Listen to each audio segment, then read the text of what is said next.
Kalau kita ngomongin rivalitas paling panas di Liga Inggris, pasti ada satu nama yang langsung muncul di kepala. Manchester United lawan Arsenal. Ini bukan cuma soal pertandingan. Ini tuh sebuah saga. Sebuah cerita yang mendefinisikan satu era sepak bola Inggris, penuh dengan drama, trofi, dan ya, kebencian yang tulus. Dan hari ini, kita akan bedah semuanya lewat data. Jadi, lupain dulu deh soal daftar skor biasa. Angka-angka yang bakal kita lihat ini, mereka bercerita. Sebuah kisah tentang gimana dua raksasa ini saling sikut, gimana peta kekuatan itu bisa bergeser, dan bagaimana sebuah rivalitas berevolusi dari waktu ke waktu. Oke, mari kita mulai. Kita mulai dari babak pertama, puncak rivalitas. Coba bayangin, akhir 90-an sampai awal 2000-an. Di era ini, setiap kali mereka ketemu, rasanya tuh kayak final. Ini bukan lagi sekedar pertandingan, ini adalah perebutan tahta Raja Inggris. Coba deh, lihat data ini.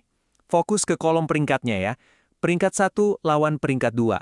Lagi dan lagi. Ini bukan kebetulan kan? Ini bukti paling jelas kalau selama bertahun-tahun, penentuan juara Premier League itu ya sering banget diputusin dari hasil pertandingan mereka berdua. Bener-bener dua titan di puncak kekuatan mereka. Dan tentu aja, ada momen-momen yang nggak bakal bisa dilupain. Skor 6-1. Wow, ini bukan cuma kemenangan. Ini sebuah pernyataan, sebuah pesan dominasi total. Momen-momen kayak gini nih yang bikin rivalitasnya jadi panas banget, jadi personal. Tapi, ya namanya juga sepak bola, nggak ada yang abadi. Yuk kita maju ke babak berikutnya.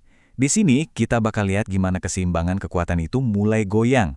Pelan-pelan tapi pasti, dinamika rivalitas ini nggak akan pernah sama lagi.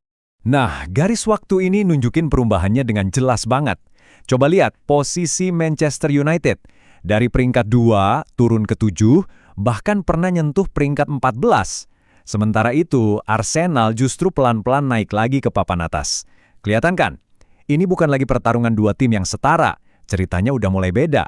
Jadi, intinya apa? Intinya ini, di era pertama, di kiri, kita lihat dua petinju kelas berat di ring yang sama, rebutan sabuk juara. Nah, di era transisi, di kanan, ceritanya jadi satu tim lagi berjuang buat balik ke atas, sementara yang satunya lagi berusaha nemuin jati dirinya lagi. Tujuan mereka udah nggak sama persis. Sekarang, kita sampai di era modern, era sekarang ini. Data dari beberapa musim terakhir ngasih gambaran yang, wah, beda banget. Kita bisa lihat di mana posisi kedua tim saat ini. Yuk, kita lihat babak terbarunya. Data terbaru ini jujur banget nggak bisa bohong.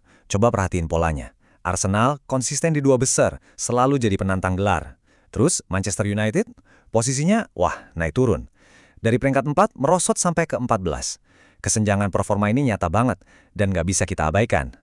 Kalau kalian butuh rangkuman dalam satu gambar, nah ini dia. Grafik ini jelas banget nunjukin siapa yang lagi di atas angin. Dalam 5 pertemuan terakhir, Arsenal yang pegang kendali. Angka-angka ini jadi bukti visual dari semua yang udah kita bahas soal pergeseran kekuatan. Oke, kita udah lihat masa lalu, udah lihat masa kini. Sekarang pertanyaan terbesarnya adalah, terus gimana ke depannya? Apa yang bisa kita prediksi dari semua data ini buat masa depan rivalitas mereka? Dan inilah kesimpulan dari semua analisis data kita. Rivalitas yang dulu seimbang banget, sekarang punya peran yang jelas. Arsenal adalah penantang gelar yang konsisten, sementara Manchester United adalah sang pengejar yang berjuang keras buat kembali ke puncak. Peran mereka benar-benar ketukar. Jadi pas mereka ketemu lagi nanti, apa aja sih yang perlu kita perhatiin? 1. Tekanan ada di Arsenal buat membuktikan status mereka. 2. Bisa nggak nih United yang posisinya sekarang underdog justru bikin kejutan? Secara psikologis, Arsenal mungkin lebih unggul, tapi jangan pernah lupa satu hal. Dalam rivalitas panas ini, sejarah dan gengsi itu selalu ikut bermain. Kita tutup bahasan kali ini dengan satu pertanyaan besar. Data jelas menunjukkan adanya pergeseran kekuatan. Tapi pertanyaannya adalah, apakah ini awal dari era dominasi baru Arsenal? Atau ini cuma sebuah jeda sebelum raksasa bernama Manchester United bangkit kembali? Hanya waktu dan tentunya data berikutnya yang akan memberi kita jawabannya.